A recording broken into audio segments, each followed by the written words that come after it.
Там, де гори, полонини, де стрімкі потоки ріки, де смеречок ген розмай. Усім привіт, ми в Карпатах. І це буде блог не про гори, не про туризм, а про смаколики, про вкусняшки, гастротур у нас. Ми проживемо день, харчуючись лише карпатською кухнею. І покажемо не тільки, як ми це все їмо, а ще й покажемо, як це все виготовляється, і які традиції та історія кухні Карпат. Дай, на-на-на-най. Ми будемо доїти корів, варити карпатську віагру, багато їсти та спробуємо автентичний карпатський йогурт. Ти їв справжній банош? Так, звісно. Та ти гадаєш, що ти його їв. Тому що коли я піднімалася по Чорногірському хребту на Говерлу, потім спустилася в кафе, перше, що я замовила, це, звісно, банош. Але мені потім місцеві сказали, що то абсолютно не такий банош, який має бути. Не автентичний, тому що справжній банош вариться на сметані. Тож ми поїдемо зараз з тобою до пані Василини, відомої газдині місцевої, яка зварить нам той банош і покаже, як його їсти правильно, з чим їсти, як його варити правильно. Поїхали за баношем!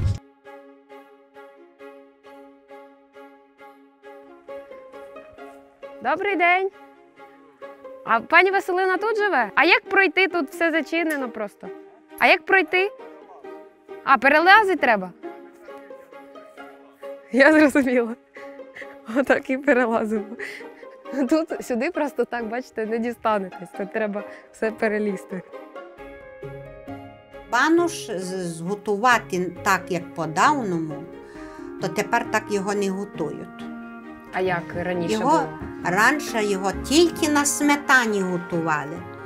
І він мав багато жиру, він пускав масло. Розумієте, і ця густинка, бринза зверху. І це так гуцули їли, бо гуцули дуже жирну їду їдять. Добре, мамуська. Ми ще зізвонимо, давай. Добрий день. А ви що, хочете банк зробити? Йола на газі. Я трошки дала води, а зараз даю сметану в воду. А води, щоб не було жирне, так? Ну так. Ну, щоб не дуже було жирне. Все одно пусти масло. Все одно буде жирне. Але не дуже вже. Але не дуже вже. О. Най мої гості покушають банош. Справжній. Правильний банош. Натримай.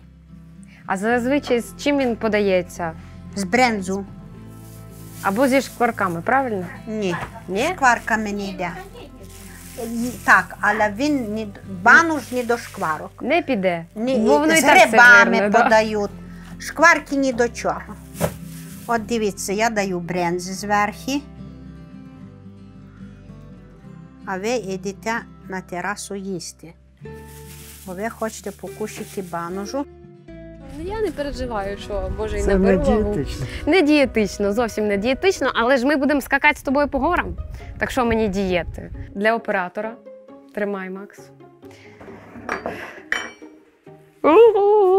Момент істини. Так.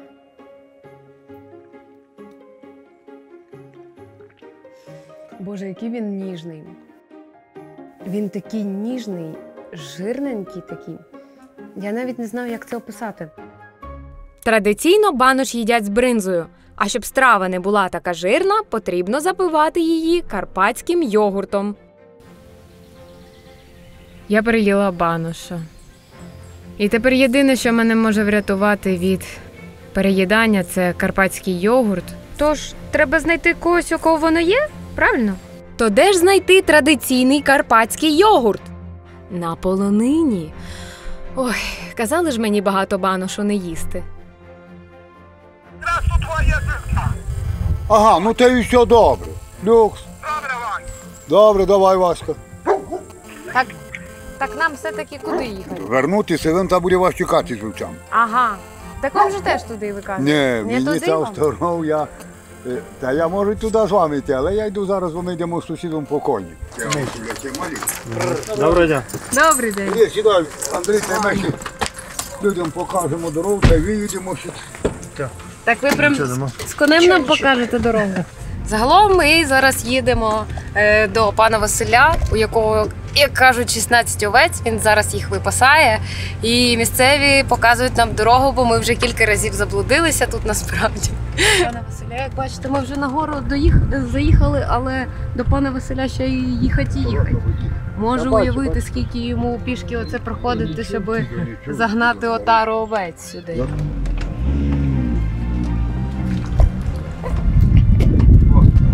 О, приїхали. Ура! Сход. Добрий день, Оля. Василь! Приємно познайомитись. Ох, і ж ми На полонині ми зустріли вівчара Василя. Саме ці люди зберігають та несуть карпатську гастрономічну культуру. Вони здобувають екологічне молоко, потім перероблюють його в натуральні кисломолочні продукти, такі як йогурт, бринза, буц та вурда.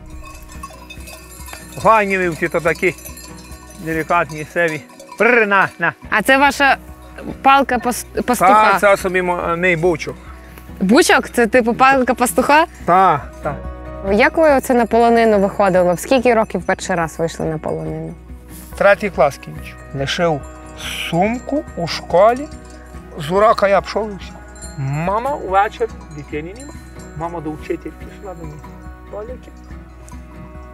Каже, хлопець пішов. Хлопець конче пішов в Кичину. Мама вночі почали сказали, кинув туди. Ходите, я настаю. Я кажу, я так не піду, хоч бейте мене, хоч я лицю не піду.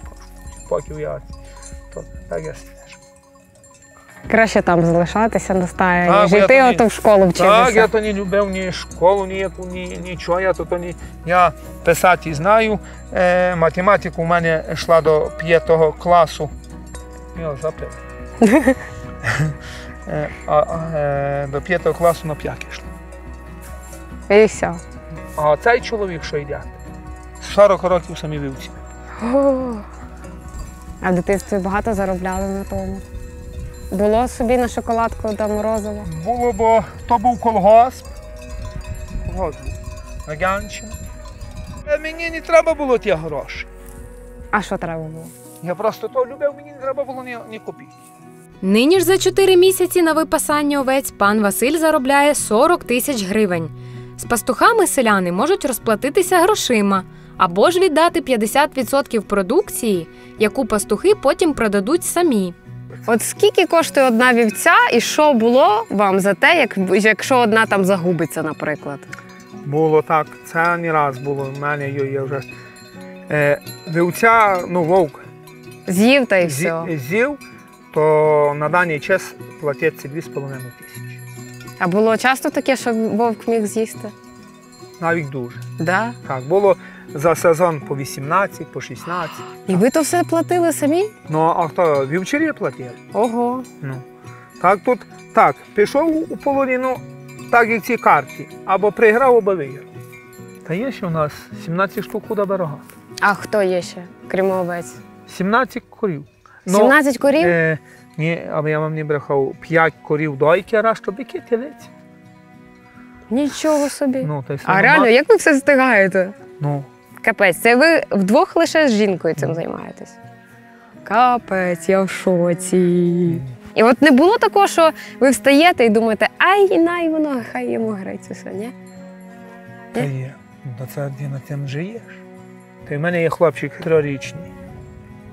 3 роки, на святвечір 6 січня. Богдан. Та й вже Богдан бере дзвінками, дзвонить, бо в мене дзвінків фейс є. Дзвонить, каже, тату. Він файно говорить, каже, тату. Каже, тебе не стане? Вже дитина каже, а я ще каже, сам буду. Я кажу, я не вірю в це, але не можу. Що ж, життя на полонині важке, але цікаве. А ми продовжили пошуки важливого інгредієнту автентичного баношу – бринзи та карпатського йогурту, який подається до страви. Зазвичай полонини функціонують 4 місяці, але ми потрапили до сім'ї, яка займається цим увесь рік. Це Іван Михайлович, власник сироварні та батько Надії та Івана. Він проводить тут увесь рік, займаючись виготовленням кисломолочних продуктів. Сьогодні на сироварні варять буц, і ми спробуємо приготувати його разом.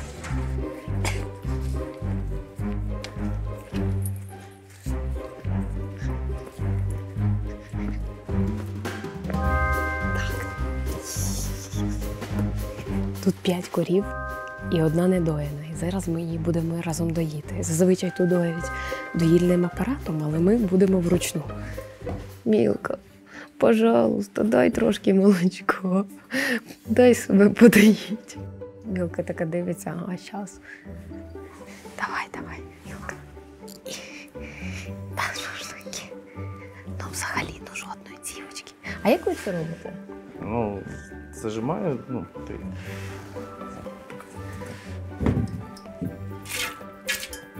А ви отак зверху зажимаєте, так? Да? Зверху берете, так. Ага. Головне тут взятися, да, зверху. О! Клас! Нарешті хочеш щось. Так, зверху зажати і зверху зажати. О! Нарешті! Одна цівочка пішла. Іван Михайлович уже підготував дрова для підігріву казана, а ми з його сином Іваном починаємо варити сир. І для початку проціжуємо молоко. Тобто це молоко з усіх корів чи з однієї? З усіх корів. Скільки там приблизно літрів? Десь 20. 20 літрів? 20 літрів, десь так приблизно. І- Потім цідимо, проціжуємо молоко у чан. І гріємо його. А чому Цідимо це саме через гілки смирикою. Ну, дає трішки кращий ефект. Сироваріння – це процес тривалий, тож поки молоко гріється, ми поспілкувались з родиною про те, як їм живеться тут на полонині. Все починалося ще з мого дитинства, як я тут виросла, як я приїхала до баби з дідом, як я казала, каже, тепер відправляли мене колись сюди на заслання. Це був червень, липень, серпень. Ми такі, як мурашки, я, Андрій, Іван і я, ми були тут 3 місяці, робили сіна, допомагали бабі з дідом. І деколи таке, знаєте, таке світле сонечко, на дворі така погода, ну де мені хочеться йти до роботи. Дідо в ту хату зайшов, так чим потім по підлозі гупнув. Каже, ви сюди прийшли не на гастролі, не бринзи бити, вставайте до роботи. І знаєте, діти, попри те, що допомагали дідові з бабою, ми робили, що шкодить трохи. Брали ти в гусленку, насипали цукру, розмішуємо цукор і печемо. А діда то не рвало, бо цукор коштує гроші, то треба шанувати, знаєте, не завжди то був. Дідо раз видів, що ми туди насипали цукру, другий раз видів, що ми тим солосуємо, так як дідо казав, він нас не сварив, нічого ніколи. Тобто за той період часу, як ми тут були, я не чула, що ти такий, сякий, або тебе хотів хтось ударити, льопнути там рукою, чи ще щось такого в життю ніколи не було. Він показував все своїми діями. Взяв, там у коридорі на лавицях стояв цукор, він взяв той цукор у кліт, закрив на ключ, все. Все, було ясно, що цукру ніхто вже туди. Що в гуслянку цукор вже ніхто не підмішає. Так. А тим часом наше молоко стало на крок ближче до свого перевтілення в сир. Так, це вже зробилося, бачите, як желе зробилося. Нам казали, що бринза – це карпатська віагра. Це правда? Знаєте, це дійсності так є, бо це є такий енергетик, по-нашому дрек, що куди дінешся, мусиш бігти і там, де його можна використати, цю енергію. Тому що це, що зробиш, природа хоче свого, а це продукти, які дають енергію. Непоганий буц получився в нас. І це все потім підвищується. І це все ставиться ось сюди, на сутки стікати. Жентиця все стікає сюди в бочку. І це все на добу має там. Так, воно добу має стікати. Це молодий, тільки зварений сир, і саме з нього роблять бринзу. Поки сир перетворюється у красиву паляничку, ми тут пошукаємо карпатський йогурт. Тутешній йогурт також називають зимнє молоко, бо він зберігається місяцями і може заміняти молоко в зимовий період. Бо взимку у корівки йдуть в декрет і молока не дають, а кисломолочні продукти хочеться, то споживати весь рік. Ось так жителі гір винайшли карпатський йогурт. А оце, щоб смак був там, не знаю, полуничний. Бо добавив собі, добавив афінці, добавив малиниці, добавив і маєш йогурт. Тепер ми знаємо усе про сир та карпатський йогурт. Ми добряче попрацювали і час все це скуштувати. На стіл нам подали карпатський бездріжджовий хліб, буженицю, свіжий буц та карпатський йогурт. От так зараз поєдналися такий нейтральний смак такого хлібця І гуслянка така кисловата. Ну, якраз і здоровий перекус, мені здається. Ось і завершилась наша подорож Карпатами. За цей час ми познайомилися з жителями Карпат, побачили, як вони живуть, та пройнялись їх побутом та особистими історіями. А головне, ми скуштували справжній карпатський банош, бринзу та традиційний карпатський йогурт. В Київ я повернулася з повними руками гостинців, смак яких ще довго буде мені нагадувати про гостинних людей та їх смачні традиції.